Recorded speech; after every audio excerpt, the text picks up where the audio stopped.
Graça e paz vos sejam multiplicadas pelo conhecimento de Deus e de Jesus, nosso Senhor.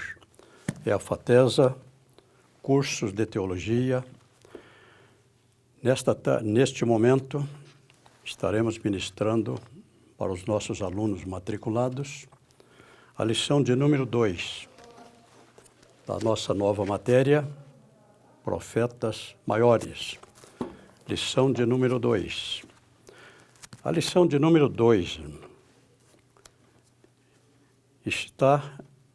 começa na página 25 e vai até a página 56. São 31 páginas. 31 páginas. Este livro, famoso em toda, traduzido em muitos idiomas, de Mário Pirma, através da Bíblia, livro por livro. Através da Bíblia, livro por livro. Para falar do livro do profeta Isaías, Mário Pirma ocupa 10 páginas. Da página 106 à página 116. Em 10 páginas, ele comenta o livro do profeta Isaías. A ETAD, a maior escola de teologia do Brasil, que eu tive o privilégio de dar aula por mais de 10 anos e tenho todos os seus livros. Na época, era o curso básico. Hoje, aquele mesmo curso se foi transformado em médio. Para falar do livro do profeta Isaías, de comentário, são 57 páginas. 57 páginas. A FATESA teve como propósito a criação de um curso diferenciado. Nós não temos objetivo de liberar diplomas. O nosso objetivo é o de ministrar a palavra de Deus àqueles que, como nós, querem servir melhor ao Rei e ao seu reino. Então, o nosso projeto foi de colocar nas mãos do aluno um material substancial. Então, este livro, Profetas Maiores, são 260 páginas. E para comentar a lição de número 2, apenas a lição de número 2, são 31 páginas. É claro que se fôssemos apenas ler, já ocuparíamos o tempo que temos para a nossa aula. Porém, a nossa satisfação é que quando o aluno terminar o nosso curso, são 27 matérias, ele terá na sua biblioteca 66 livros que formam este livro, a Bíblia Sagrada. Da Bíblia Sagrada, ele terá 66 livros, mais 27 livros da FATESA, e ele precisará comprar dois livros, um dicionário da língua portuguesa e um dicionário bíblico.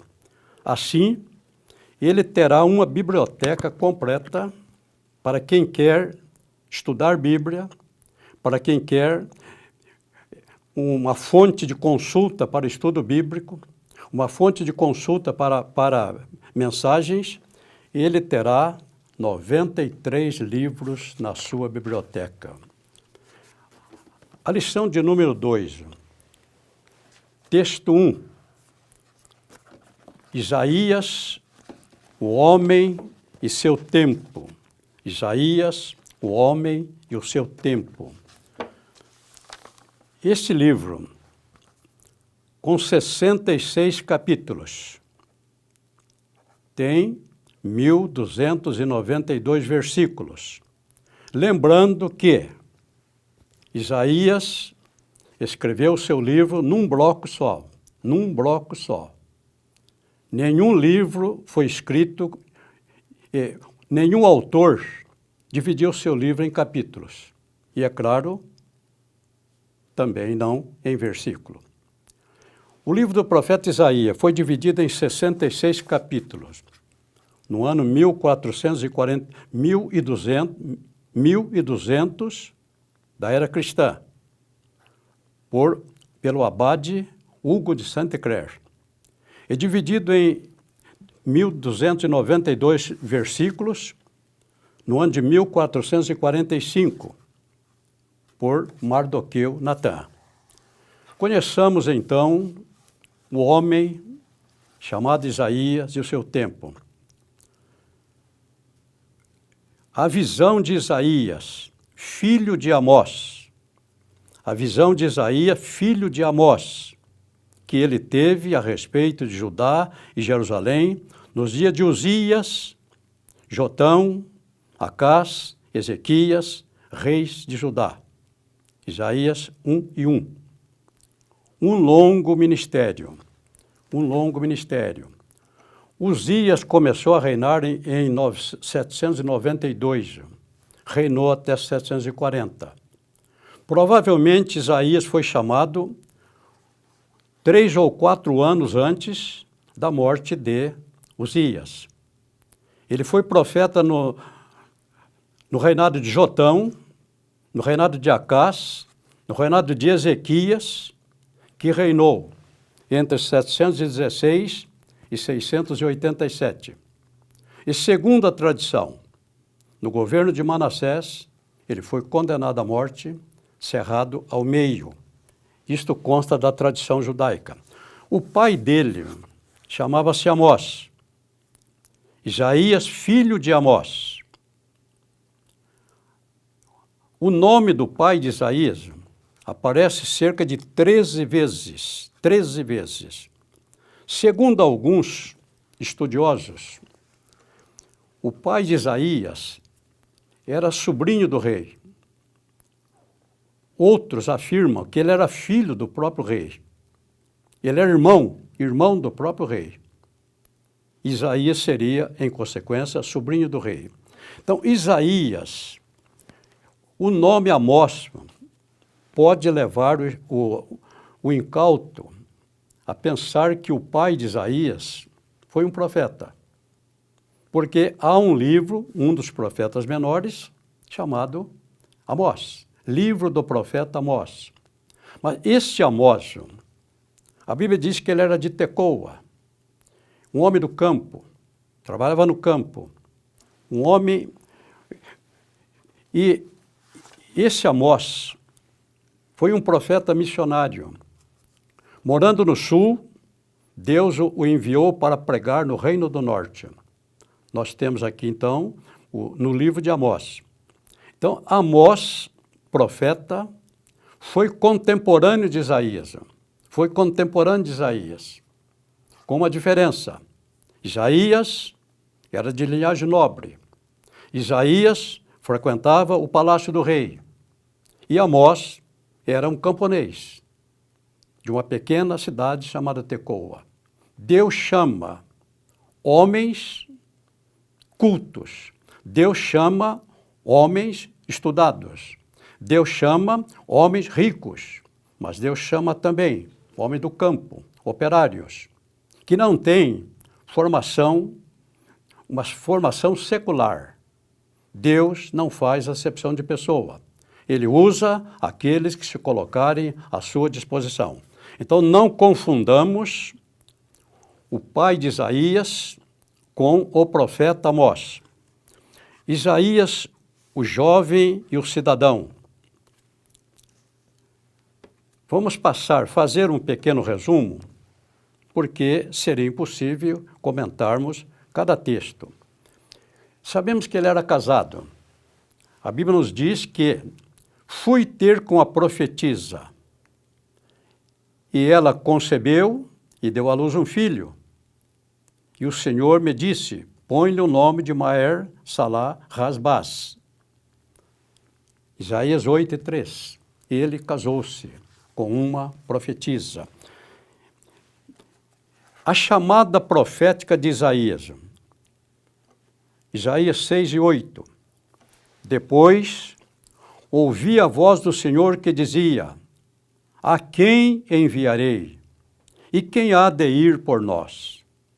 Então disse eu: eis-me aqui, envia-me a mim.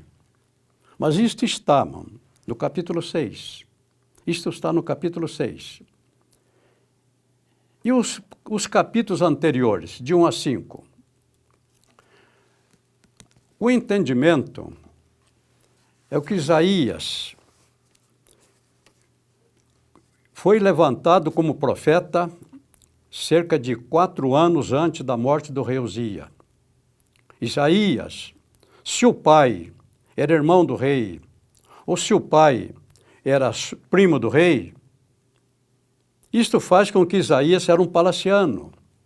Ele era cronista do rei. Ele vivia no palácio. E ao ser chamado por Deus, ao que parece, Isaías não fez como fez Eliseu. Eliseu, quando chamado para profeta, estava arando terra. A Bíblia diz que deixando tudo, o arado, a família, o pai, sua casa, ele seguiu o profeta Elias.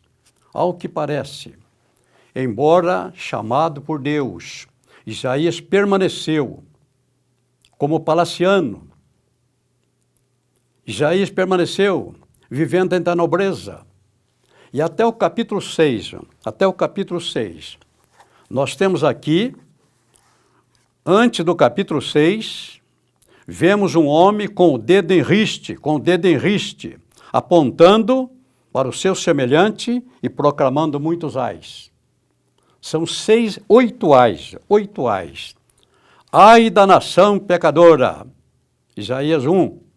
Ai da sua alma, Isaías 3. Ai dos que se ajuntam casa a casa, Isaías 5. Ai dos que se levantam pela manhã, Isaías 5. Ai dos que puxam pela iniquidade, Isaías 5. Ai dos que ao mal chamam bem, Isaías 5:20. Ai dos que são sábios aos seus próprios olhos, 5:21. Ai dos que são poderosos para beber vinho, 5:1. Todavia, quando ele teve, no ano em que morreu o rei Uzias, um dos maiores reis de Israel, um homem que se projetou, fez um grande reinado, reinou cerca de 52 anos, de 792 a 750, 52 anos de reinado. Este homem, num determinado momento da sua vida, cometeu uma fraqueza. Como rei, ele entendeu que também podia oferecer sacrifício e quis exercer o trabalho do sacerdote. Rei não poderia oferecer sacrifício, esse trabalho do sacerdote. Em consequência, eu creio que você conhece a história, o rei Uzias foi atacado de lepra e durante cerca de mais ou menos 12 anos, ele viveu isolado. Seu filho Jotão reinou em seu lugar como corregente. O Isaías conviveu com esse homem, quando ele era poderoso, o grande rei de Judá. Isaías conviveu com ele. Isaías viu a sua glória, o seu poder. Agora, o Isaías, no ano em que morreu o rei Uzias, talvez durante o seu funeral, Isaías pôde pensar como terminou a vida daquele grande homem, daquele que foi um grande homem. Agora com o corpo totalmente desfigurado, 12 anos de lepra, ao que parece, nesse momento, Isaías caiu em si. Eu vi o Senhor. Agora ele vai dizer, no ano em que morreu o rei Uzias, eu vi o Senhor assentado em seu alto e sublime trono. No ano em que morreu o rei Uzias, eu vi o Senhor assentado no seu alto e sublime trono, e o seu séquito enchia o templo. Agora, o Senhor vai dizer,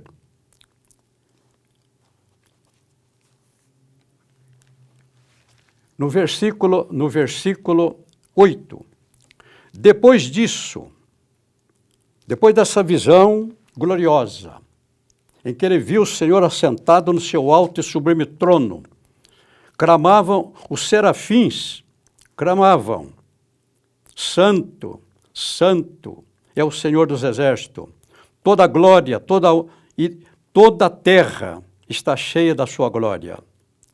E os umbrais das portas se moveram com a voz do que clamava, e a casa se encheu de fumaça. Agora, Isaías está contrito. E vai ouvir Deus dizer, depois disso, ouvi a voz do Senhor que dizia, a quem enviarei? E quem há de ir por nós? A quem enviarei? É uma pergunta. E quem há de ir por nós? Nós, certamente, Pai, o Filho e o Espírito Santo. Ele não disse que teria que ser Isaías. Nós podemos entender. Isaías tinha a chamada de Deus. Mas Isaías estava dividido entre o chamado de Deus e a glória palaciana. Isaías estava dividido entre o ministério e o cronista que ele era do rei. Isaías estava dividido. Mas Deus o chamou para ser profeta. E uma das características dos profetas era deixar tudo e dedicar o tempo todo ao seu Deus. Então Deus faz uma pergunta, a quem enviarei? Ele não está dizendo, Isaías, eu chamei você para ir. Não. Agora está abrindo uma oportunidade para Isaías tomar uma decisão. Você quer servir ao rei ou você quer servir ao rei dos reis?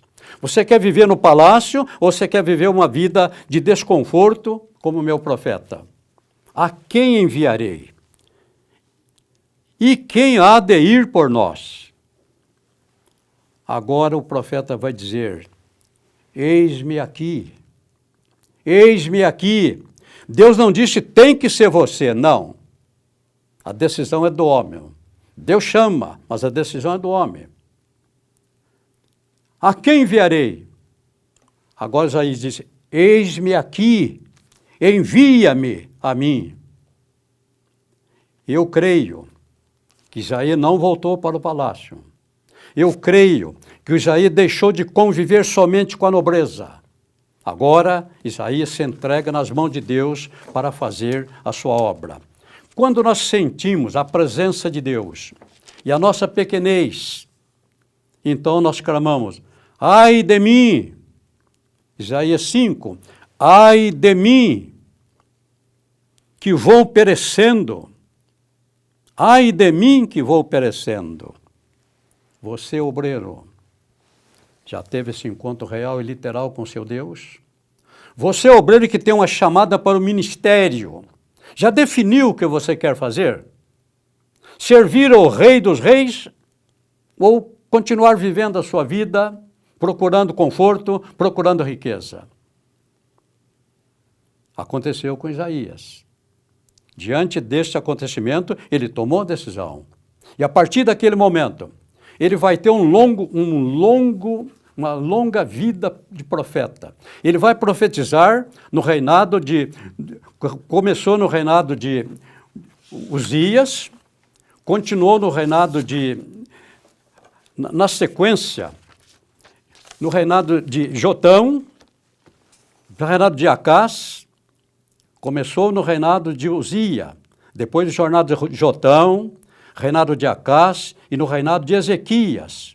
Ezequias reinou entre 716 e 640. Segundo a tradição, o filho de Josias, o filho de Ezequias, Manassés, teria condenado Isaías à morte. Então, Isaías, sua chamada, ele deveria ter com mais ou menos uns 30 anos, quando aconteceu sua chamada. Agora vamos ver aqui, está no seu livro. Se é verdade que Isaías já era profeta, também é verdade que ele ainda não havia feito uma entrega total nas mãos e para o serviço de Deus. Por certo, ele ainda vacilava entre a glória do mundo e o serviço de Deus, entre o palácio e o deserto. Ainda no seu livro, vamos destacar, ao contemplar o fim do outrora grande rei Uzias, o jovem Isaías compreendeu a nulidade da glória terrena e o quanto ela é passageira. Isaías tinha uma chamada de Deus, mas ao que parece, a glória da casa real, na qual pudera conviver desde pequeno, ainda enchia os seus olhos e ofuscava a sua chamada espiritual e ministerial. Ainda hoje, está no seu livro, estou lendo, ainda hoje, existem homens vivendo o dilema que vivia Isaías. Sabem que tem uma chamada, porém não conseguem se desvencilhar dos compromissos com o mundo e de suas ambições materiais. Não encontram forças para fazer como Pedro, Tiago e João, que ao serem chamados, deixaram na praia a rede, o barco, os anzóis, e passaram a seguir a Cristo. O que nos revela e nos ensina a presença de Deus? Vamos aqui agora mais uma pequena leitura do seu livro. O que nos revela e nos ensina a presença de Deus? Primeiro, a presença de Deus nos revela o nada que nós somos.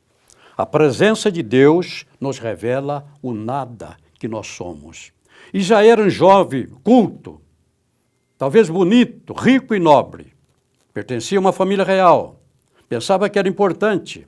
Porém, diante da majestade de Deus, sentiu sua nulidade e exclamou: ai de mim, que vou perecendo. 2. O que nos revela a presença de Deus? Revela que somos apenas pecadores. Revela que somos apenas pecadores. Até o capítulo 5, Isaías somente via o pecado dos outros.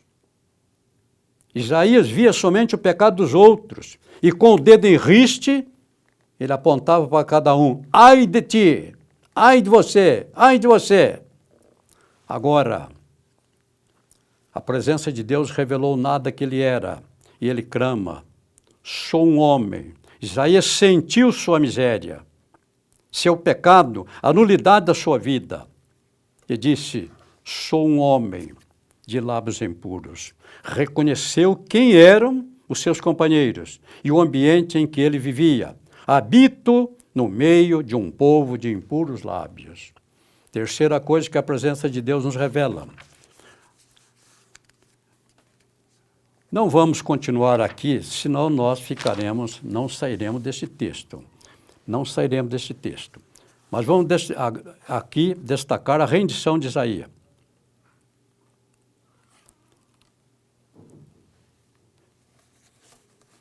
Perceba que Deus não está ordenando que ele vá. Quando Deus disse: a quem enviaremos? Ele não está dizendo que tem que ser Isaías, não. Ele está dando a Isaías uma oportunidade de escolha. O Isaías, depois do capítulo 6. Uma experiência que Isaías certamente nunca mais esqueceu. A mudança foi instantânea e radical. A presença de Deus muda o nosso objetivo. A presença de Deus muda os nossos pensamentos. A presença de Deus muda a nossa maneira de servi-lo. Texto 2. Isaías, reis e profetas seus contemporâneos. Visão de Isaías, filho de Amós, a qual ouviu a respeito de Judá e Jerusalém nos dias de Uzias, Jotão, Acás Ezequias, rei de Judá. Isaías profetizou por cerca de 60 anos. Isaías e os reis contemporâneos. Não vamos considerar aqui cada um deles. Está no seu livro. Isaías e o reinado de Uzias, capítulo 1 a 6. Na sequência, nós temos Isaías no reinado de Jotão. 1 Reis 15, 5 e 2 Crônicas 27. Isaías no reinado de Acás. 2 Reis 16, 2 Crônicas 28. E Isaías no reinado de Ezequias. Isaías, agora finalmente, 5. Isaías no reinado de Manassés. 686, 631, reinou o filho de Ezequias, Manassés. Manassés era filho de Ezequias. E Ezequias dormiu com seus pais. E Manassés, seu filho, reinou em seu lugar. Embora o rei Manassés não esteja relacionado entre os reis com os quais conviveu o profeta Isaías, acredita-se que ele tenha vivido por cerca de 14 anos no reinado de Manassés, pois ele registra a morte de Senaqueribe, capítulo 37, 38, e a morte de Senaqueribe aconteceu no ano 681, e nesse período o rei era Manassés. Então nós acreditamos que Isaías conviveu, foi profeta ainda durante alguns anos no reinado de Manassés. Isaías e os profetas seus contemporâneos. Isaías foi profeta do Reino do Sul. Ele residia em Jerusalém. No seu tempo, também no Reino do Sul, profetizava Miqueias, nascido em Moresete, Gate, por isso chamado de Morastita. 2 homens no aspecto material totalmente diferente. Isaías era rico, Isaías descendeu de uma família real, Isaías morava em Jerusalém, Isaías frequentava o palácio do rei, mas o Miqueias nasceu numa pequena aldeia, Gate. Ele era chamado de Morastita. Miqueias não era nobre, Miqueias não era um homem estudado, Miqueias não pertencia a uma família real, mas Deus chama grandes e pequenos. Deus chama o príncipe, Deus chama o agricultor, Deus chama o homem que tem mestrado, Deus chama o homem que trabalha no campo, Deus chama o arquiteto, mas Deus chama também o pedreiro. E por que não dizer também ao servente de pedreiro?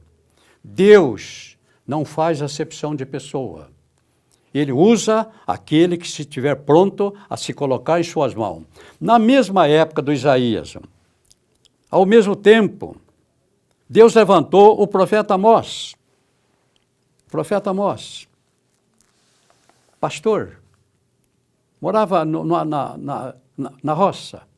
Deus chama o profeta Amós no mesmo tempo do profeta Isaías e do profeta Miqueias, e envia Amós como profeta para profetizar no Reino do Norte.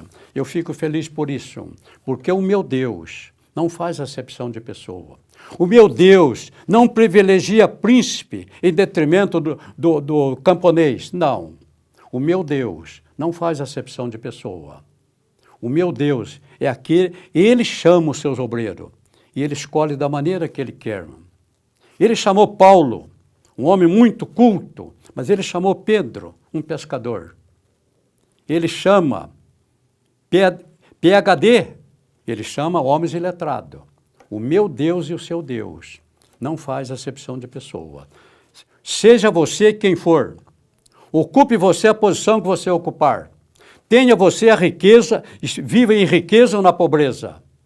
Se você colocar a sua vida nas mãos de Deus, se você se dedicar à oração, ao estudo da palavra, se você se entregar ao serviço de Deus, Ele pode fazer de você um grande obreiro, um grande pastor, um profeta, um apóstolo, um evangelista, um pastor, um mestre.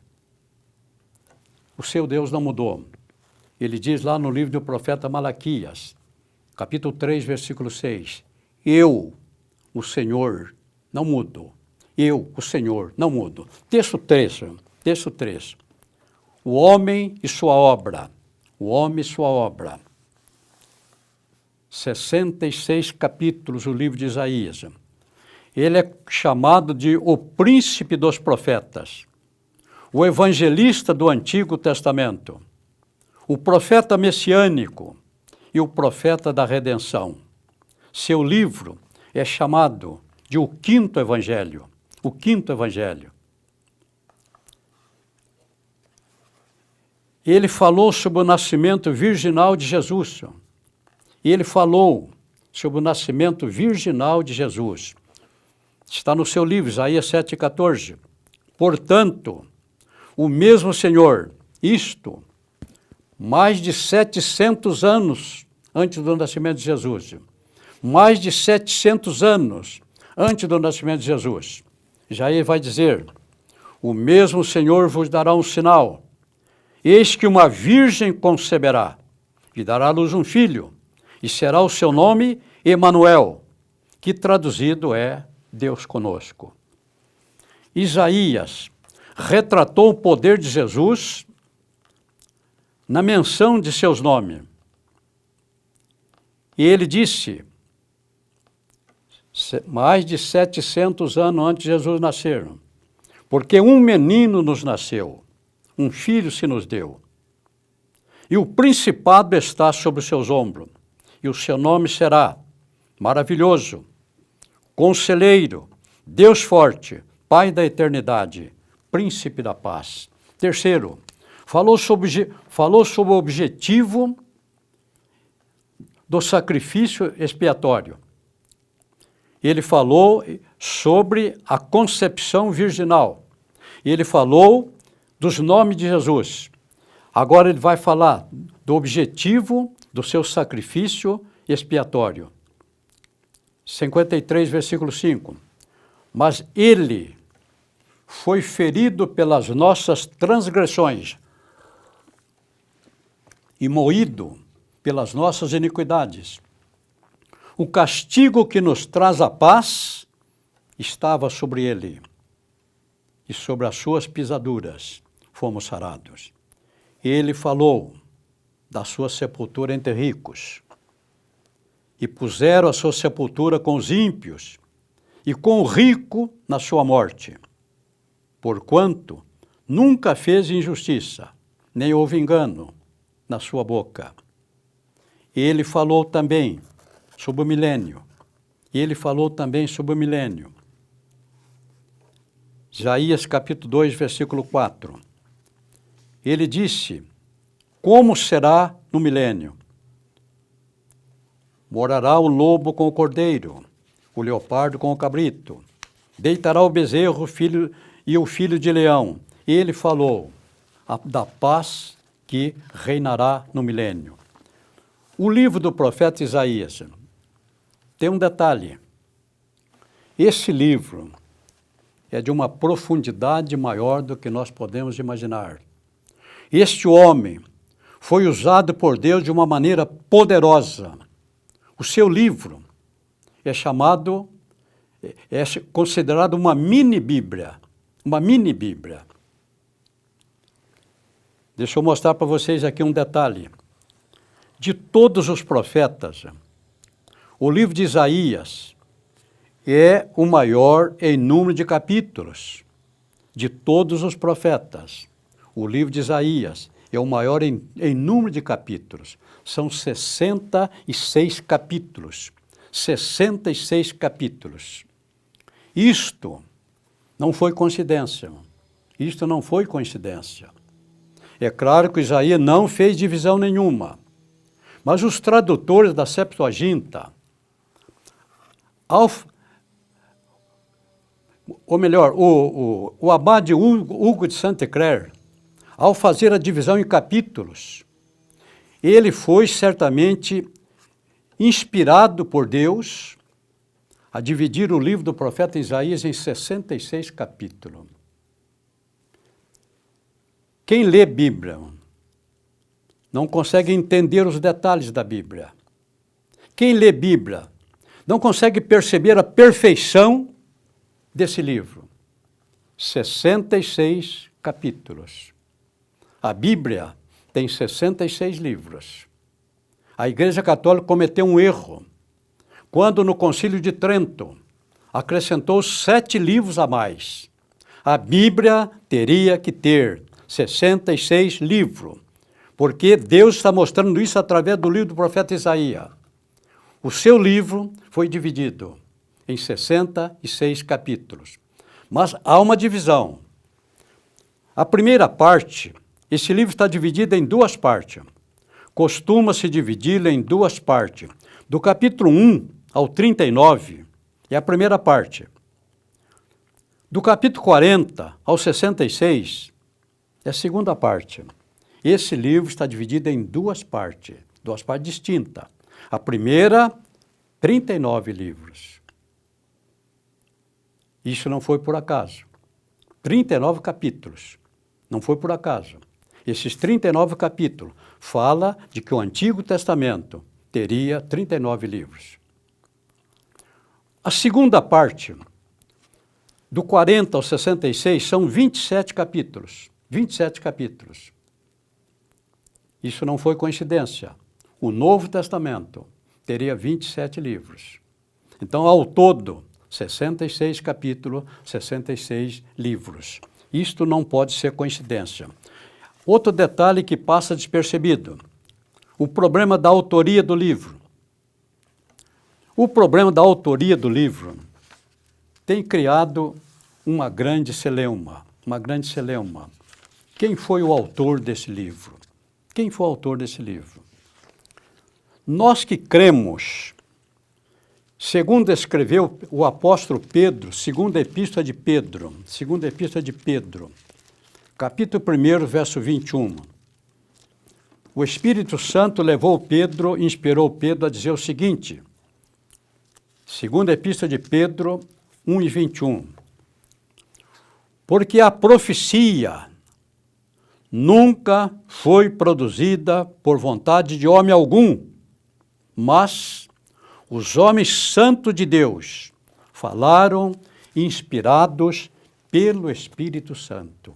Os homens santos de Deus falaram inspirados pelo Espírito Santo. Os teólogos ateus, os teólogos materialistas, não conseguem entender que Isaías pudesse ser o autor, o único autor desse livro. Eles não conseguem entender. E essa polêmica surgiu em 1775. Consta que durante 16 séculos não houve dúvida sobre a autoria do livro. Isaías era tido como sendo o autor do livro. Em 1775, um teólogo, certamente um teólogo ateu, um teólogo materialista, um teólogo alemão, Johann Desdelin, achou que o livro de Isaías tinha 2 autores. O livro de Isaías tinha 2 autores, formulando a teoria de que a segunda parte, do capítulo 40 ao 46, teria sido escrito por um autor desconhecido. Essa celeuma, para nós que cremos que a Bíblia é a inerrante palavra de Deus, nós não vemos dificuldade nenhuma de entender que todo esse livro foi escrito pelo profeta Isaías. A celeuma criada começa no capítulo 39. Capítulo 39. O rei era Ezequias. Ezequias recebe uma comitiva que vem lá de Babilônia. E essa comitiva foi recebida com muita honraria pelo rei Ezequias. Ezequias se sentiu honrado. Ao que parece, o poder subiu na sua cabeça. Uma comitiva lá do outro lado do mundo vem a Israel conhecer o seu rei, Conhecer a capital? Despedida essa comitiva, o profeta Isaías, que morava em Jerusalém, o Senhor mandou que ele fosse ao palácio conversar com Ezequias. Isaías foi. Chegando no palácio, Ezequias contou o que havia acontecido. Ele recebeu uma comitiva lá do outro lado do mundo. Isaías, isso aconteceu. Por volta do ano, vamos colocar em número redondo, ano 700. Vamos colocar em número redondo para facilitar a conta. Isso aconteceu por volta do ano 700 a.C. Isaías perguntou, Vossa Majestade mostrou alguma coisa a essa comitiva? Ele diz, mostrei tudo. Mostrei toda a nossa glória, toda a nossa riqueza, toda a riqueza do templo. Agora Isaías vai dizer, os babilônios vão voltar. E quando voltar, vão levar toda a riqueza que Vossa Majestade mostrou. E vão levar os seus filhos para ser eunuco no palácio de Babilônia. Isto acontece aqui no capítulo 39. Mas no capítulo 40, nós já estamos. O capítulo 40 de Ezequias até a volta dos babilônios, nós temos aqui, os babilônios voltaram no ano 606. Então se passaram quase 700 anos, quase 100 anos. Agora o capítulo 40 já mostra que Judá já foi para o cativeiro e Judá já está voltando do cativeiro.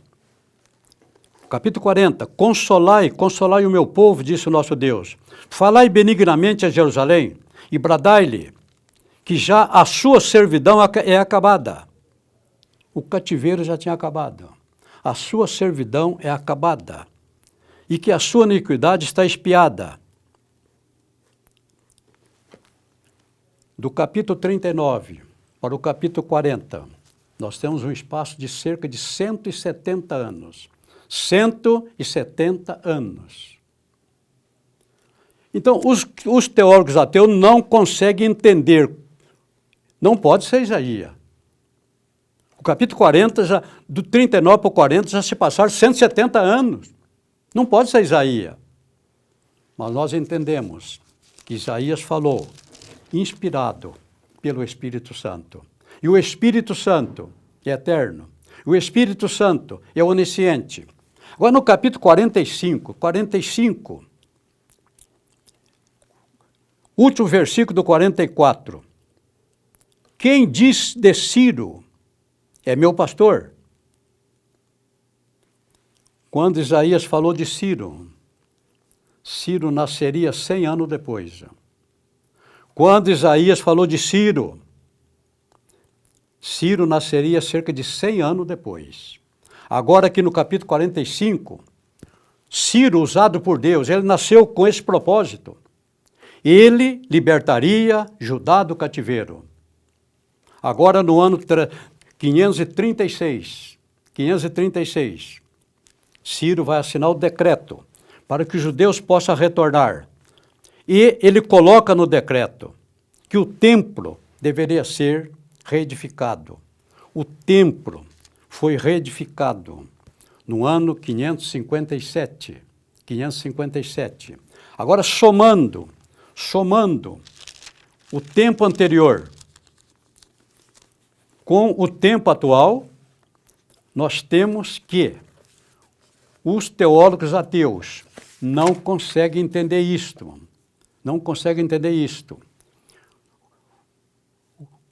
Do capítulo 40 para o capítulo 45, nós temos 79 anos. Do capítulo 39 para o 40, nós temos 170. Então, são 249 anos. 249 anos até a reconstrução do templo. Então, isso não cabe na cabeça de nenhum teólogo ateu. Então, inventaram um chamado Deutero-Isaías. Até o capítulo 39, o autor seria Isaías. Na sequência, teriam sido outros autores. Para nós que temos a mente de Cristo. Para nós que temos a inspiração do Espírito Santo, para nós a Bíblia é a inerrante palavra de Deus. E todos que foram usados pelo Espírito Santo. Homens santos de Deus falaram inspirados pelo Espírito Santo. Texto 4. Isaías e o Império da Síria. Isaías e o Império da Síria. Isaías, o Império da Síria. Esse império durou por volta do ano 1600 ao ano 900. Isaías falou sobre esse império. E não vou poder ler tudo que está aqui no seu livro, mas aqui nós citamos um versículo do Apocalipse. Apocalipse 17, 10. E são também 7 reis. 5 já caíram, e um existe. Outro ainda não é vindo, e quando vier, convém que dure pouco tempo. Foi revelado isto ao apóstolo João. Seriam 7 reinos. E o reino da Síria, sobre o qual Isaías está falando, é o segundo reino mundial. O primeiro foi o Egito. O Egito dominou o mundo até por volta de 1600. O segundo, o Império da Síria, que dominaria entre 1600 a 900. Depois, na sequência, nós temos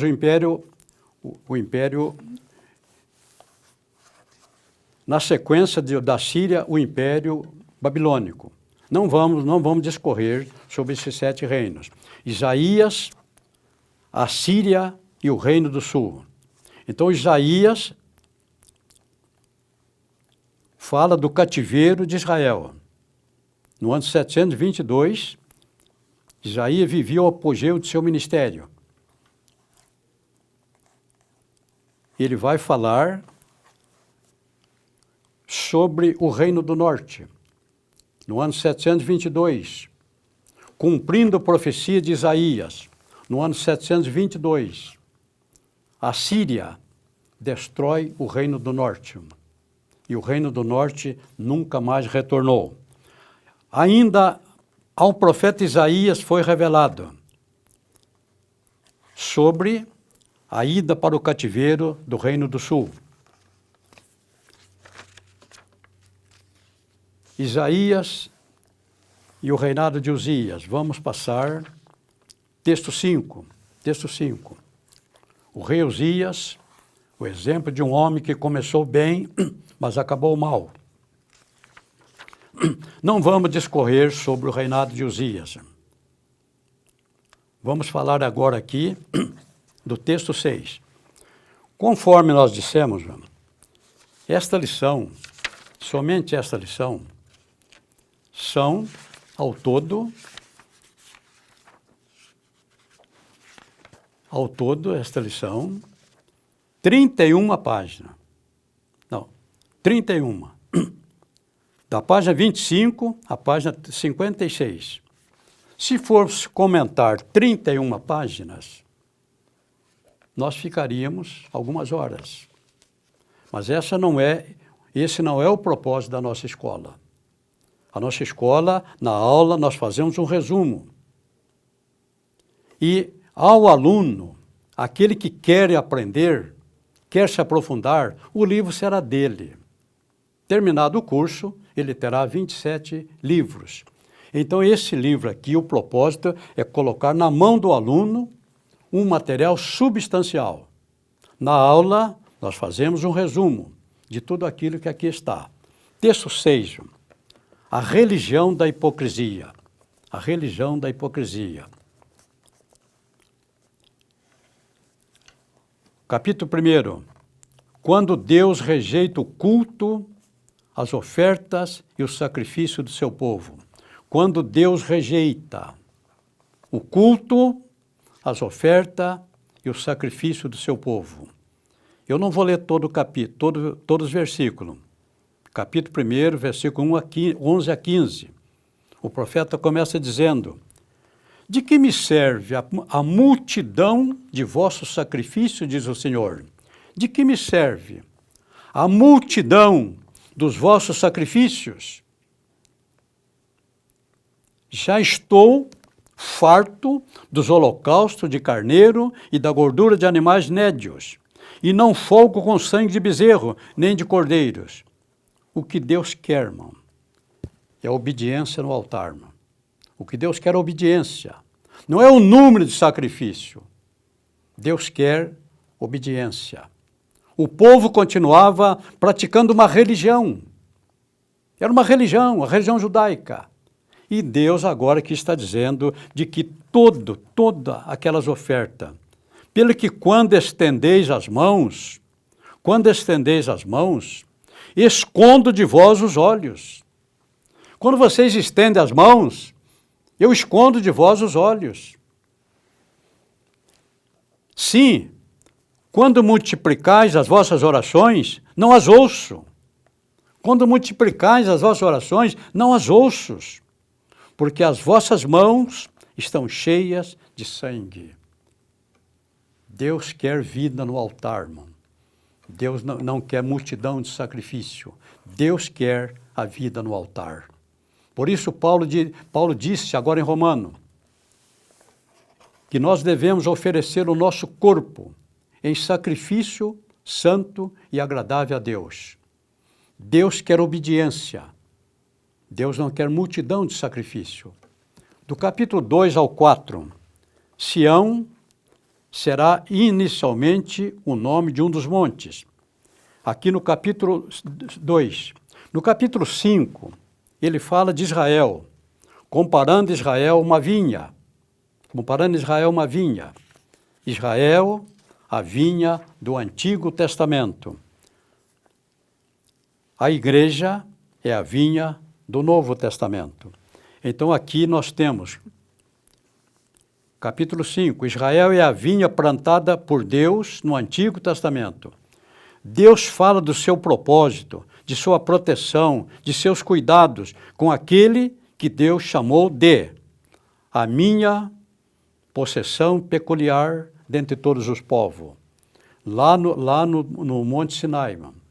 Quando Deus propôs a Israel fazer uma aliança, uma das condições era esta, que Israel fosse para Deus uma possessão peculiar dentre todos os povos. Agora nós temos aqui, foi Deus quem plantou essa vinha. Que decepção para o lavrador, que decepção para o lavrador. Depois de tanto trabalho, zelo, dedicação, ele esperava que a vinha desse uvas boas, mas deu uvas bravas. Ele esperava que Israel desse uvas boas, mas Israel deu uvas bravas. O Senhor Deus mostrou, através desta parábola, toda a sua insatisfação com o povo de Israel. Uvas bravas pode significar obras da carne. Também pode significar obras mortas, como aparência de prosperidade, como aconteceu na igreja de Laodiceia. São pronunciados 6 ais. No capítulo 5, são pronunciados 6 ais. Ai é tradução de 7 interjeições hebraicas e de uma grega. Esta, usada no capítulo 5 de Isaías, é uma interjeição hebraica, usada como declaração de tristeza, de advertência e de exortação. Usada como uma interjeição hebraica usada como declaração de tristeza, de advertência e de exortação. Quando esta interjeição era usada, Deus estava pronunciando um juízo final, mas descrevendo a miserável condição daqueles que estavam sendo descritos. Os ais são pronunciados. Primeiro ai, os ricos avarentos. Segundo ai, os amantes do prazer. Terceiro ai dos céticos. O quarto ai dos pregadores de doutrinas falsas. O quinto ai dos obreiros presunçosos. E o sexto ai dos juízes injustos. A expressão, tirarei a sua sebe. Deus fala da retirada de sua proteção de Israel. Sebe é cerca, é proteção. A retirada, a expressão tirarei a sua sebe, Deus fala da retirada de sua proteção a Israel. Para proteger as vinhas dos ladrões, eram feitos cercados. Em Oséias, o profeta contemporâneo de Isaías, fala em sebe de espinhos, sebe de espinho. Estamos chegando ao término da lição número 2. Fizemos, com certeza, um resumo. Da lição número 2 desta nova matéria, que terá início na próxima segunda-feira, aqui na nossa sede. Lembrando que a nossa sede está na sede da Igreja Evangélica Assembleia de Deus de Santo André, Avenida Antônio Cardoso 979, aqui no bairro Bangu. E que nós temos aqui 4 turmas, 2 à noite, segunda e quinta, 2 pela manhã, terça e sábado. Caso você queira estudar a palavra de Deus conosco, segunda-feira estaremos começando com esta nova matéria. As nossas matrículas estão abertas para novos alunos. Que o Senhor nos abençoe. Agradecemos a Deus por mais esta oportunidade que nos deu. Querendo Deus, nós voltaremos numa próxima oportunidade. Que Deus nos abençoe. Amém.